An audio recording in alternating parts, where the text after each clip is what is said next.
Mais uma vez, boa noite a todos.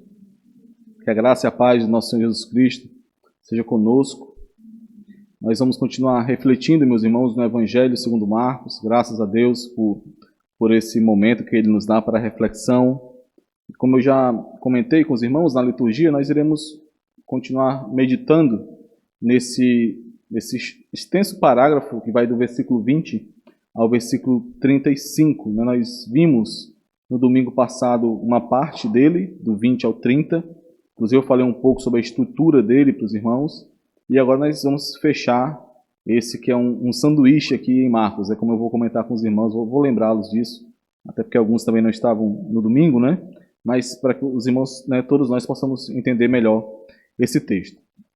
E esse texto, meus irmãos, como é fácil de perceber, como é nítido, ele fala sobre a família, sobre a família de Jesus. Quem é a família?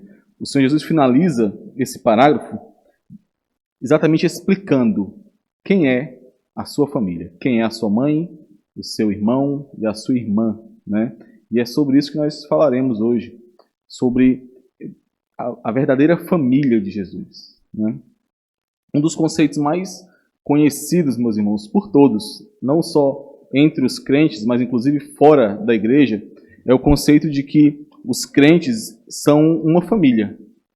Até pela forma como nós nos cumprimentamos, chamando-nos de irmãos. Então, esse é algo muito conhecido entre todos. Nós constantemente nos chamamos de irmãos e isso acaba sendo tão constante, tão rotineiro, que nós corremos o risco de tornarmos isso algo, inclusive, comum, algo trivial, algo sem valor, por nós repetirmos tanto essa expressão, nos chamarmos tanto de irmãos. Mas o fato de nós utilizarmos tanto isso não pode nos levar, de forma nenhuma, a deixarmos que isso caia na trivialidade, como se isso fosse sem significado, como se fosse sem sentido.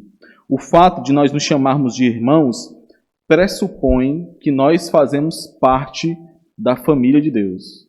Pressupõe que nós somos filhos de Deus, que nós somos irmãos de Jesus, feitos filhos de Deus por meio dele.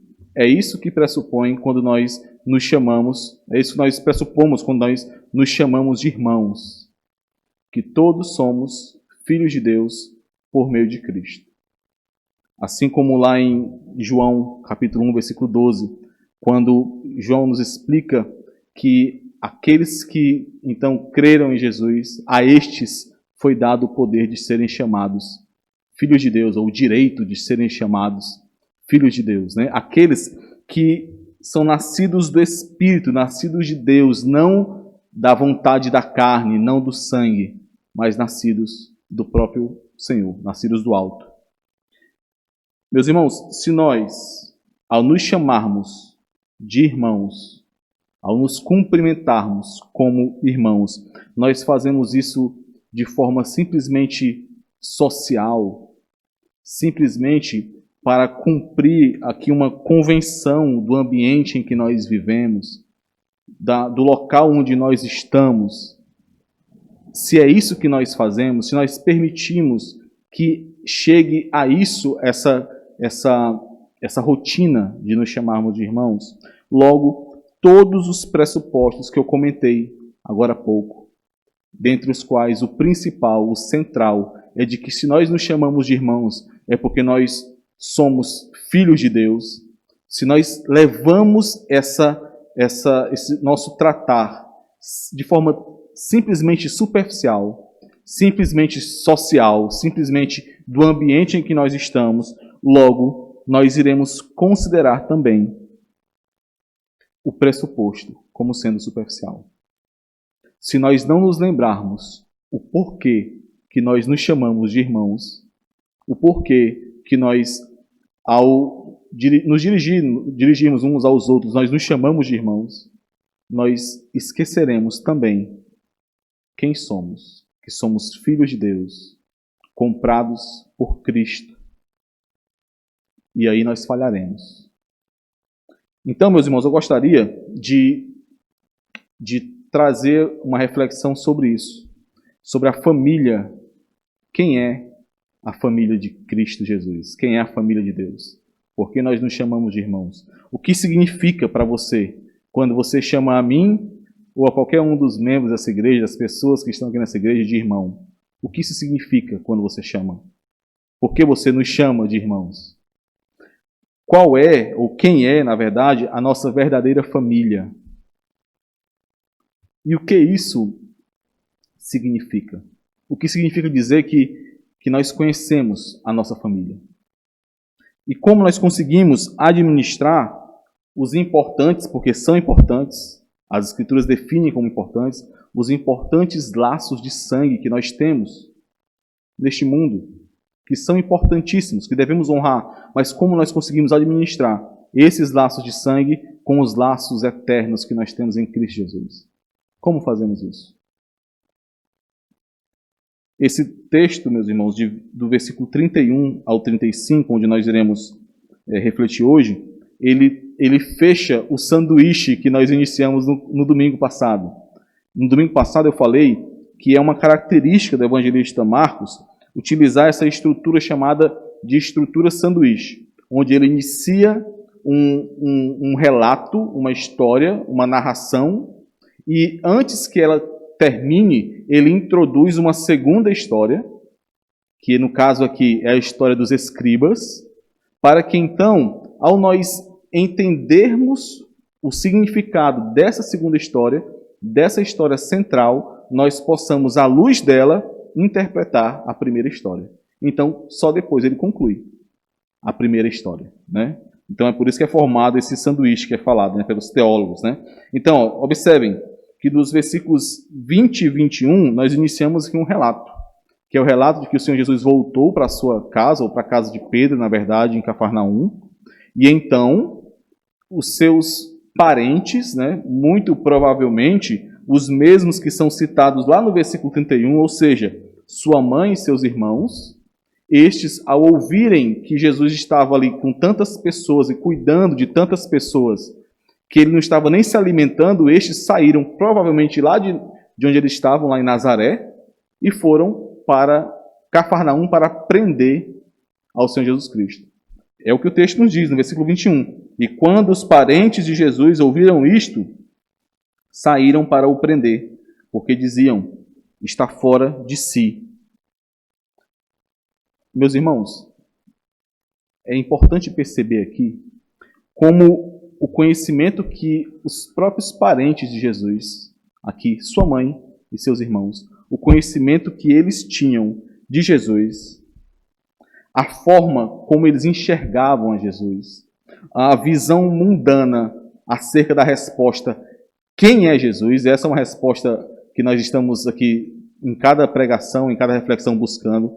Quem é Jesus? A resposta mundana que os seus parentes tinham naquele momento para essa resposta e o que o Senhor fazia ali, a missão do Senhor Jesus Cristo, tudo isso resultou na atitude dos seus parentes, né? Na atitude que eles tomaram em relação a Jesus.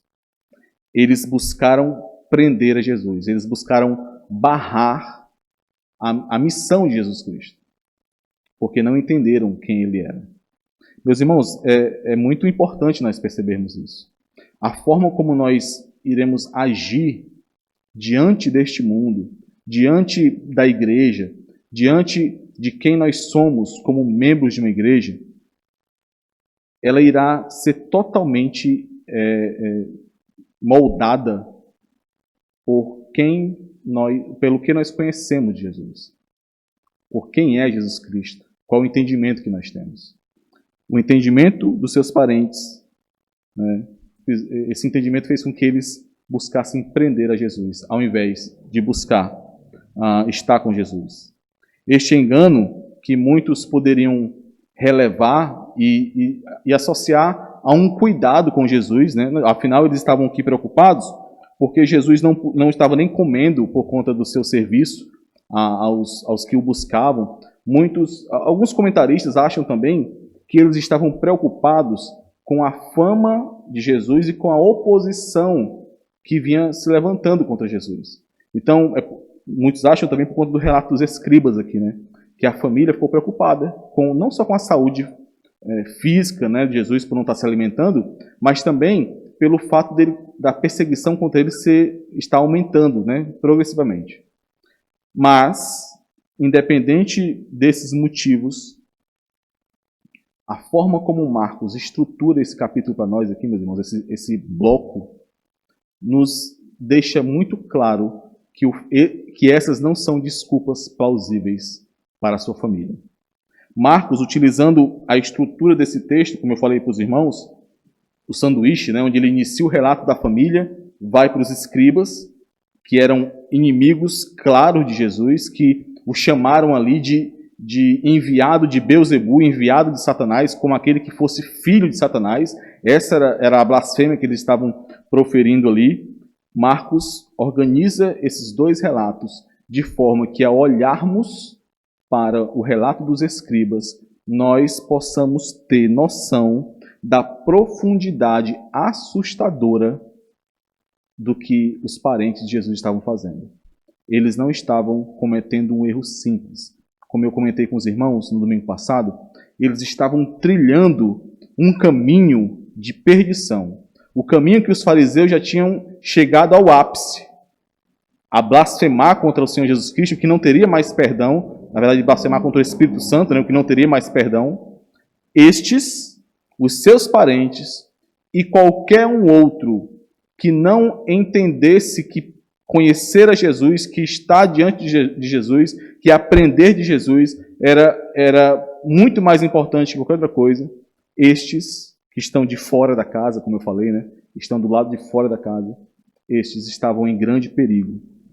O perigo de achar que conhecem a Jesus sem conhecê-lo. Esse era um grande perigo que os parentes estavam ali submetidos. E muitos, meus irmãos, muitos hoje que estão em igrejas, ou muitos que talvez seja até mais comum esse, que acham que conhecem tanto a Jesus que não precisam mais nem de igreja. Quantos? Eu conheço vários, os chamados desigrejados, acham que conhecem Jesus, mas não o conhecem. O perigo de não compreender corretamente o que significa ter um relacionamento com Jesus. Esse era um perigo que os parentes de Jesus estavam correndo ali, sofrendo. Não entendiam, não percebiam. Marcos compara isso com os escribas, aqueles que blasfemavam contra o Espírito Santo, aqueles que já tinham recebido ali o seu veredito de condenação. Não havia mais perdão para eles. Os parentes de Jesus, naquela situação, estavam em risco, em perigo. Nós sabemos, pelo livro de Atos, capítulo 1 de Atos já, nos fala que quando a igreja estava ali reunida, esperando pela promessa do Espírito Santo, os parentes de Jesus estavam ali juntos. A mãe de Jesus estava, os irmãos de Jesus. Logo depois, Tiago, irmão de Jesus, assumiu a liderança da igreja em Jerusalém. Ele, inclusive, depois de um tempo, né, em uma outra fase da igreja, ele se tornou o líder maior ali, inclusive Pedro e outros apóstolos relatando situações para ele. Mas tudo isso, meus irmãos, não porque eles eram parentes de Jesus ou porque Tiago era irmão de Jesus, não. Tiago se converteu, ele creu em Jesus Cristo.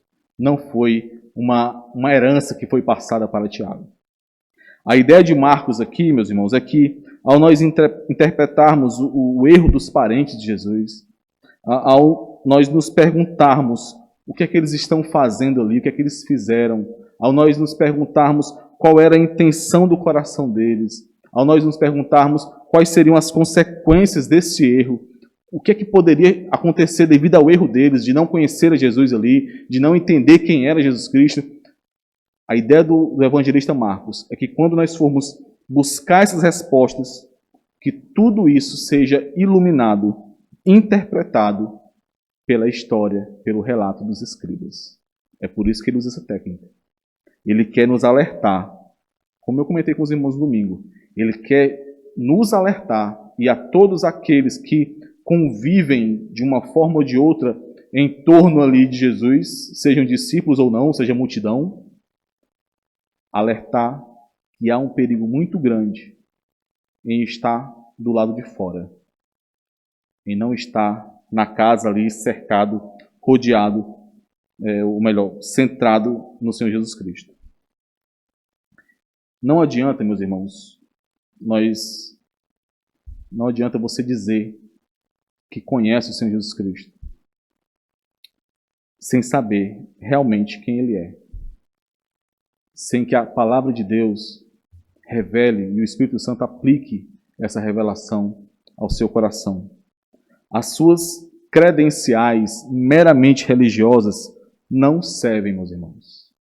O seu tempo de membro de uma igreja, o fato de você ter nascido num lar cristão, as credenciais que você acha que vão te trazer algum diferencial, né, o serviço na igreja, seja lá o que for, nada disso serve como uma credencial, como uma carteirada que você possa dar diante de Jesus, dizendo: você sabe com quem você está falando? Aqui, ó, membro da Igreja Batista Reformada em Russas. Você sabe com quem você está falando? Aqui, ó, 15 anos de crente, 20 anos de crente. Carteirada não vale no reino dos céus, meus irmãos. Não vale no reino de Deus. Ou você crê em Jesus Cristo, o Filho de Deus, e então você o ama e o conhece progressivamente e está sempre aos seus pés, buscando o conhecimento dele, buscando conhecer a Deus, buscando não só conhecer, mas praticar aquilo que é revelado a você. Ou você anda assim, vive assim, ou não adianta a sua credencial. Você estará do lado de fora da casa. E essa é uma figura muito interessante, Marcos explora muito isso. Aqueles que estão do lado de dentro, no círculo onde Jesus é o centro, e aqueles que estão do lado de fora.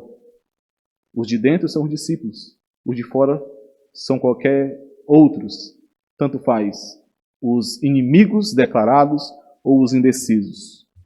E é assim que nós chegamos aos versículos 31 a 35, para que aqui nós possamos compreender realmente quem é a verdadeira família do Senhor Jesus Cristo e o que isso significa. Nós veremos aqui 2 pontos rápidos, meus irmãos. Nós veremos que, primeiramente, nós temos os de fora, os que não são família. E depois nós veremos aqueles que estão dentro da casa, aqueles que são família do Senhor Jesus Cristo. Vamos ler versículos 31 e 32. Nisto chegaram sua mãe e seus irmãos, e tendo ficado do lado de fora, mandaram chamá-lo. Muita gente estava sentada ao redor dele e lhe disseram: olha, tua mãe, teus irmãos e irmãs estão lá fora à tua procura. Aqueles mesmos, meus irmãos, que saíram lá de Nazaré, provavelmente de Nazaré, aqueles mesmos que queriam prender ao Senhor Jesus Cristo, e quando falo em prender aqui, é exatamente barrar realmente a sua ação, né, de evitar que ele continue fazendo a sua obra. Estes são os mesmos que chegam à casa onde Jesus está. Provavelmente a casa de Pedro, a mesma casa desde o início, que é a única casa que é relatada em Cafarnaum, onde Jesus está. E observem que eles chegam nessa casa, obviamente com o mesmo objetivo, e Marcos faz questão de repetir que eles, tanto mãe quanto irmãos, estavam do lado de fora. Ele repete isso 2 vezes. Na verdade, ele fala isso uma vez e repete depois, né? Versículo 31. Nisto chegaram sua mãe e seus irmãos, e tendo ficado do lado de fora, e depois, no versículo 32, quando as pessoas vão avisar, né, ao Senhor Jesus, eles dizem assim: olha, tua mãe, teus irmãos e irmãs estão lá fora à tua procura. Essa é uma forma que Marcos utiliza também de enfatizar esse ensino que ele está trazendo nesse bloco, e eu comentei isso com os irmãos. Eu comentei que desde o capítulo 3, versículo 7, até um pouco mais à frente, um pouco do versículo 5, Marcos irá organizar tudo isso para nos mostrar que só existem 2 grupos: os discípulos e os não discípulos. Os de dentro da casa e os de fora da casa. E Marcos já está enfatizando isso aqui. Os discípulos são os de dentro, os que estão com o Senhor Jesus Cristo, aqueles que foram chamados para estar com Ele. Os irmãos lembram do que nós vimos lá a respeito dos discípulos? Lá no capítulo 3, os irmãos podem voltar aí, capítulo 3, versículo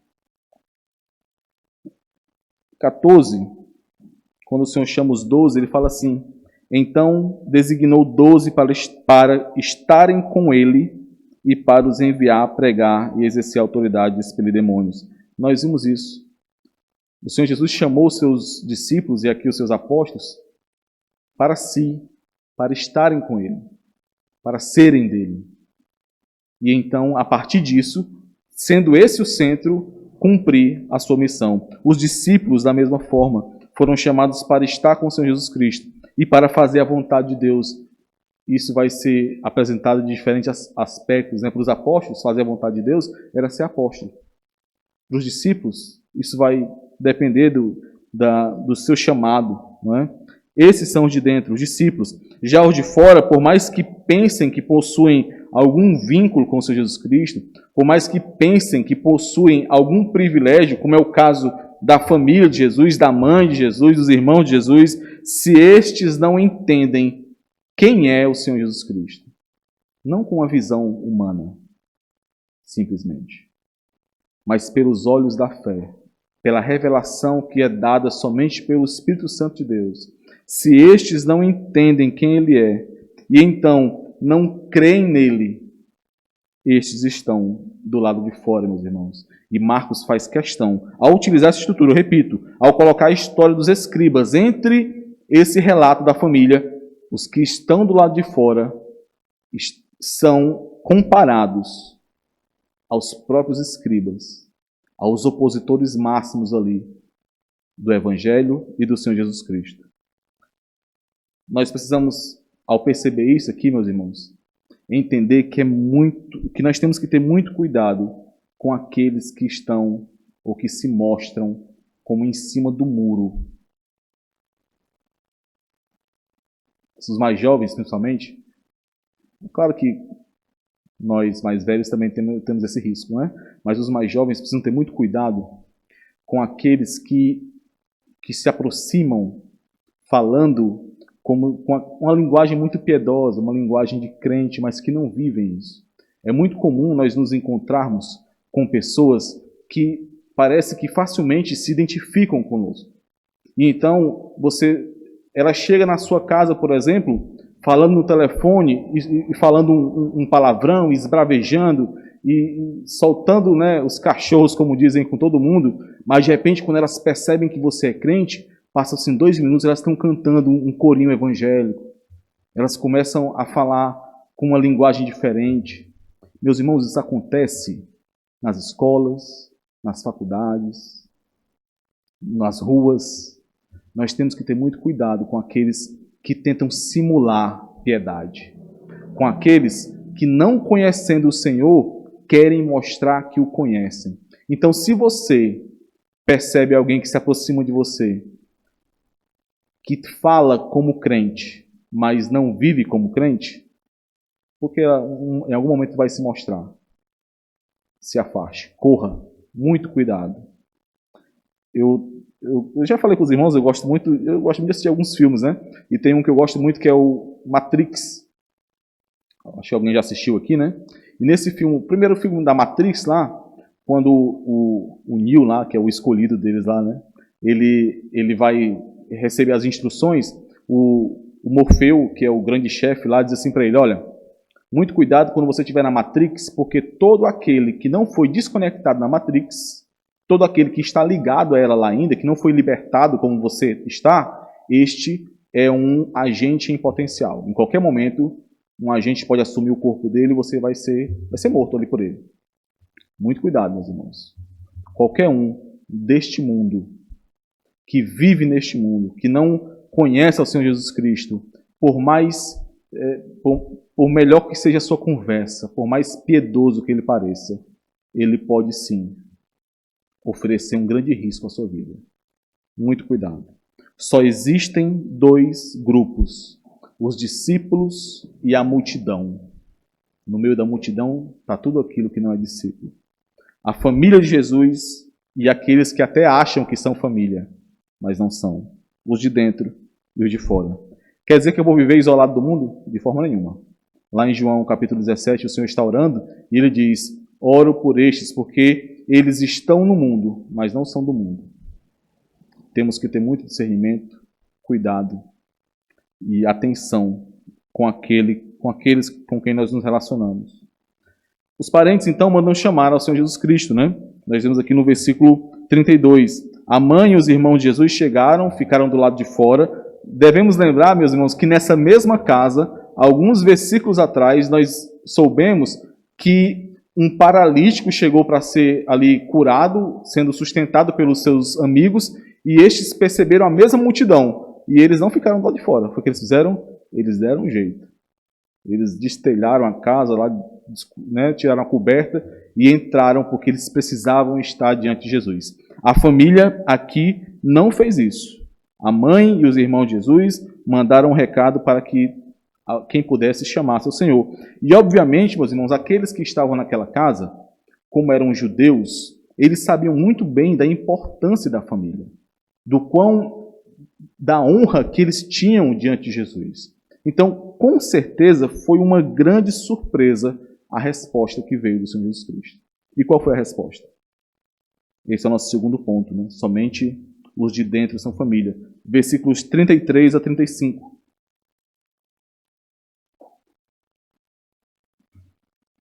Então ele lhes respondeu, dizendo: quem é minha mãe e meus irmãos? E correndo olhar pelos que estavam assentados ao redor, disse: eis minha mãe e meus irmãos. Portanto, qualquer que fizer a vontade de Deus, esse é meu irmão, irmã e mãe. Quem é minha mãe e meus irmãos? Essa pergunta tão impactante, tão pesada, com certeza arregalou os olhos ali dos discípulos que estavam ao redor do Senhor. Porque eles conheciam o modelo de família daquela época. Esse modelo patriarcal, né? Esse modelo onde a família, né? A herança da família é algo que tem grande peso. E Jesus, meus irmãos, de forma nenhuma aqui, ele está ensinando que a família não tem valor, que os laços sanguíneos não têm valor. De forma nenhuma ele está ensinando aqui. De forma nenhuma ele está ensinando que nós devemos desprezar os nossos laços de sangue. Não. Inclusive, a própria lei ensinava sobre a honra aos pais, né? A lei ensinava sobre como a família deveria ser tratada. O que o Senhor Jesus Cristo está fazendo aqui é definindo quais são as prioridades do habitante do reino. Dos habitantes do reino que estava sendo, que havia chegado ali por meio do Senhor Jesus Cristo. O Senhor Jesus Cristo está ensinando que nesse reino todos possuem uma mesma filiação. Todos fazem parte de uma mesma família, estão unidos por um mesmo laço. E que é muito importante perceber que o propósito de Deus para essa família que está sendo criada nesse novo reino tem prioridade sobre o propósito familiar daqueles que, mesmo tendo laços sanguíneos, não fazem parte do reino. É uma questão de prioridade aqui, meus irmãos. Aqueles que não se arrependeram, que não creram na chegada desse reino, eles não podem estar acima em prioridade do que as prioridades do reino, as prioridades da família do reino. Meus irmãos, isso pressiona a nossa carne, eu não tenho dúvidas. Isso, com certeza, nos faz estremecer um pouco por dentro. E se nós não estivermos mortificando a nossa carne, não estivermos caminhando esse caminho de busca por piedade, de busca por conhecer quem é o Senhor Jesus Cristo, com certeza a nossa carne irá gritar, se achando toda cheia de razão. Como pode? Eu não vou desprezar a minha família. Eu não posso fazer isso. É minha família.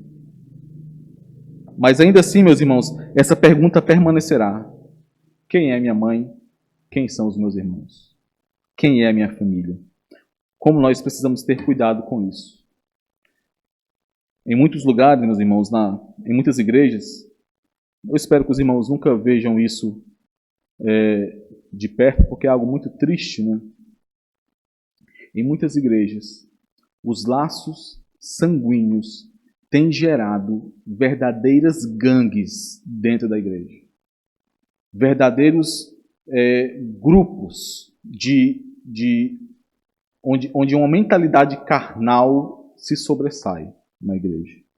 Onde as pessoas têm como sua principal teoria, né, como seu principal meio de vida, a ideia de que mexeu com este que é dos meus, mexeu comigo.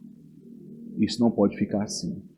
Onde pessoas, eu vou contar aqui situações reais, dizem que se o meu filho for disciplinado só porque está dormindo na casa da namorada, o Senhor vai ver com quem o Senhor está mexendo, pastor. O Senhor vai ver o que é que vai acontecer com essa igreja. Nós somos muitos. A nossa família é grande. Nós temos como aqui causar um grande baque na igreja. Nós temos como numa assembleia, se quisermos, até tirar o Senhor da igreja. Outros que dizem assim, olha, se a minha filha sair aqui do grupo de louvor só porque ela está intrigada com uma irmã, devido à última briga que elas tiveram, né, e saíram no tapa dentro da igreja, mas se ela sair do louvor, se o Senhor não ficar do meu lado, o Senhor vai ver o que é que nós faremos nessa igreja. Muitos, meus irmãos, infelizmente, muitos, sem nenhuma cerimônia, têm adotado a ideia mundana de que não importa se ele está errado. Se é do meu sangue, eu tenho que defender. E isso não existe na igreja do Senhor Jesus Cristo. Isso não existe. Aquele que ama seu pai ou sua mãe mais do que o Senhor, não é digno do Senhor.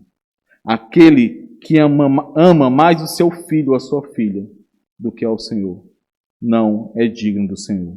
O seu compromisso com o Senhor, o seu compromisso com a palavra de Deus, com a vontade de Deus, é muito maior que o seu compromisso com os laços de sangue, meus irmãos. Observem, mais uma vez, nós não estamos aqui vendo, nós não estamos aqui percebendo nesse texto que o Senhor Jesus Cristo diz que a família não tem valor, de forma nenhuma. De forma nenhuma.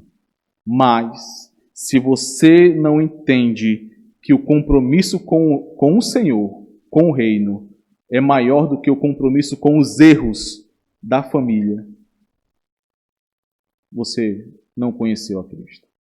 É como nós vimos, nós já fizemos uma reflexão sobre isso aqui no Evangelho segundo Lucas, capítulo 14, versículo 26, quando o Senhor Jesus adverte, se alguém vem a mim e não aborrece a seu pai, e aborrecer aqui nós vimos que é uma palavra muito utilizada para ódio. E é claro que a ideia não é odiar pai aqui, mãe, né? Mas a ideia é de que se você não ama menos, né, a seu pai e a sua mãe do que a mim, ou seja, você ama mais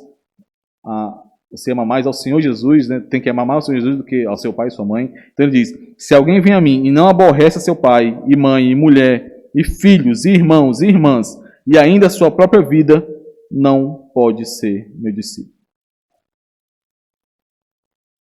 O compromisso com o Senhor, o compromisso com a palavra do Senhor, o compromisso com a verdade, com a justiça, com a santidade que há no Senhor, é muito maior do que o compromisso com os seus laços de sangue, com os erros daqueles que você faz parte, né, da família. O Senhor Jesus então olha para os seus discípulos, né? Aqueles que estavam com ele, mesmo sem compreender plenamente quem ele é, e isso é maravilhoso, meus irmãos. Marcos em nenhum momento esconde quem eram os discípulos de Jesus, inclusive os apóstolos. Marcos, em nenhum momento, ele coloca esses discípulos, inclusive os apóstolos, como aqueles que eram perfeitos, como aqueles que conheciam plenamente o Senhor. Não. Ele mostra os seus defeitos. Ele mostra quando eles erram. Ele mostra que eles estão ali o tempo todo aprendendo sobre o Senhor e errando e caindo e vacilando.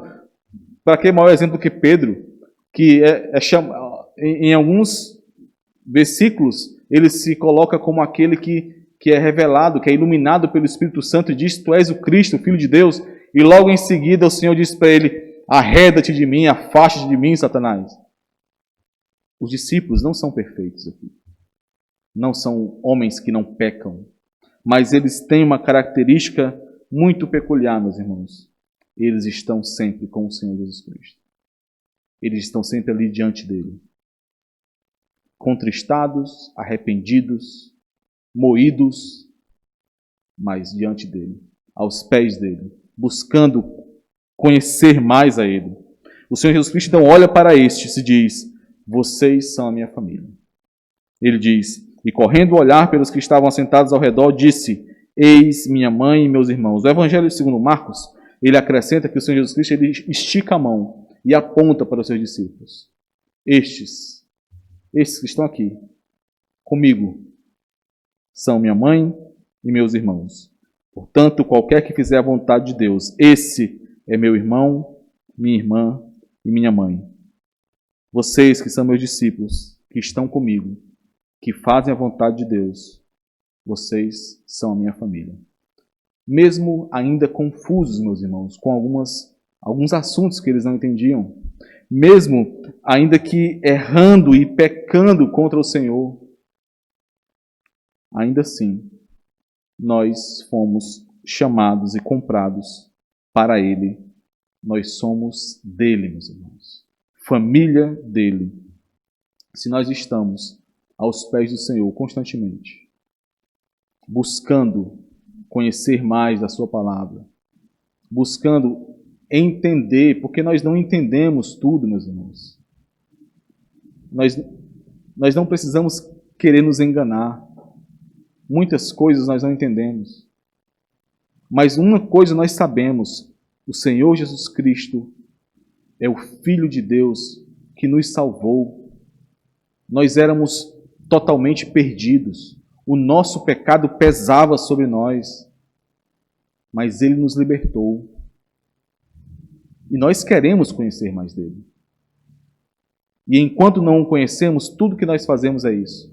Estamos diante dele, dos seus pés, buscando, nos humilhando, confiando nele. Nós o queremos. E é por isso que somos seus discípulos. Porque estamos ali, diante dele, fazendo a vontade do Pai, buscando a ele. Se nós nos aplicamos a praticar tudo aquilo que nós conhecemos dele, nós somos seus discípulos, sua família. Existe um texto, meus irmãos, que eu quero pedir que os irmãos abram. O Evangelho segundo João. O Evangelho de João, capítulo 6, a partir do versículo 60. Esse texto, ao meu ver, traz de forma muito bela a atitude do verdadeiro discípulo, a atitude da verdadeira família de Jesus.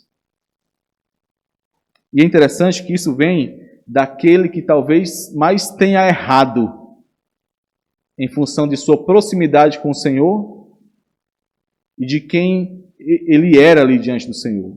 Como eu já comentei, do apóstolo Pedro. Mas que ao mesmo tempo que ele errou, ele desfrutou de coisas que nenhum outro desfrutou. Pedro nos mostra aqui o que é um discípulo. Quem é um discípulo de Jesus? Quem é a família de Jesus? Vamos ler do versículo 60 ao versículo 69. Muitos dos seus discípulos, tendo ouvido tais palavras, disseram: duro é este discurso, quem o pode ouvir? Mas Jesus, sabendo por si mesmo que eles murmuravam a respeito de suas palavras, interpelou-os: isto vos escandaliza? Que será, pois, se virdes o Filho do Homem subir para o lugar onde primeiro estava? O Espírito é o que vivifica, a carne para nada aproveita. As palavras que eu vos tenho dito são Espírito e são vida. Contudo, há descrentes entre vós. Pois Jesus sabia desde o princípio quais eram os que não criam e quem o havia de trair. E prosseguiu: por causa disto é que vos tenho dito, ninguém poderá vir a mim, se pelo Pai não lhe for concedido. À vista disso, muitos dos seus discípulos o abandonaram e já não andavam com ele. Então perguntou Jesus aos 12, porventura quereis também vós outros retirar-vos? Respondeu-lhe Simão Pedro: Senhor, para quem iremos? Tu tens as palavras da vida eterna, e nós temos crido e conhecido que Tu és o Santo de Deus. Para onde iremos, Senhor? Essa é a disposição do discípulo, do crente, daquele que pertence à família. Por mais que falhe para com o Senhor, por mais que peque, por mais que caia, mas ele não fica lá caído, ele não corre para longe do seu Senhor, a sua vergonha nunca é maior do que o seu arrependimento. Ele simplesmente se volta para o seu Senhor, pede perdão, diz: Senhor, para onde eu posso ir? Para onde eu iria? Eu só posso estar diante do Senhor. Eu entendi que por mais falho que eu seja, por mais miserável que eu seja, não há outro caminho para mim. Só em Ti a salvação, Senhor. Assim, meus irmãos, é o discípulo. Assim é aquele que entende que é família e faz parte da família de Deus. Nós precisamos entender quem nós somos em Cristo, meus irmãos. Não porque tenhamos algum mérito, mas porque Ele nos chamou. Ele nos elegeu e nos salvou. Quando nós nos chamamos de irmãos, nós expressamos que somos filhos do mesmo Pai. Que nós vivamos assim, meus irmãos, como filhos do mesmo Pai. Se você quer ter uma ilustração perfeita do que significa ser irmão, de como você deve viver como irmão entre os santos, é só você olhar para a melhor ilustração que o Senhor deu. O laço de sangue é uma ilustração do que é um irmão, ou de como deve ser um irmão. Aquele que busca o bem do outro, aquele que busca ajudar o outro, aquele que está do lado, sustentando, aquele que não pode jamais deixar de ser irmão. Por mais que você tenha um irmão ou tenha um familiar que você tem problemas, que ele sempre te ofende, você não tem o que fazer, meu irmão. Ele vai ser sempre seu irmão. Assim na igreja, nós devemos nos lembrar disso. Se somos de Cristo, se estamos no Senhor, somos irmãos. Devemos caminhar juntos para a glória do Senhor. Se você está sozinho nessa caminhada, quando eu falo sozinho em relação aos laços sanguíneos, né? Se você não tem, se sua família não é crente, se você vive lutando sozinho, não desanime. Continue orando, continue buscando no Senhor. Ele tem poder para converter, para chamar os seus. Continue orando, testemunhando, cuidando da sua família, mesmo que ela não seja crente, mesmo que ela possa agir com você de uma maneira que você não gosta, que você sabe que não merece, naquele âmbito ali, né? Só não esqueça que acima dos laços de sangue, acima desses laços que te unem a essa família, existe um laço muito maior, muito mais forte, que é o laço com o Senhor, o laço que te une a Deus. Jamais, meu irmão, jamais peque contra o seu Deus para satisfazer os seus familiares, a sua família, os seus, né, aqueles que estão no seu laço de sangue. Jamais faça isso. E se você tem o privilégio de ter a sua família de sangue formada por crentes, por viver em um lar cristão, não deixe jamais de valorizar isso. Jamais. Jamais pense ou jamais murmure por conta da sua família. Se empenhe no cuidado da sua família, sem murmuração, sem ingratidão. Não há nada, meus irmãos, mais maravilhoso para um crente do que ter a sua família dentro da casa, né? Diante do Senhor, feita de discípulos do Senhor. Não há nada mais gracioso da parte do Senhor. Valorizemos isso. Honremos isso. Honre a sua esposa, honre o seu marido, honre os seus filhos, honre os seus pais. Se estes são crentes, se você pode caminhar nesse mundo com uma família de crentes, não deixe de valorizar isso. Não deixe de apontar cada um dos seus parentes para Cristo. Não crie você mesmo armadilhas para a sua família. Não seja pedra de tropeço para os seus. Ame-os com o amor de Cristo. Que o Senhor nos sustente nisso, meus irmãos.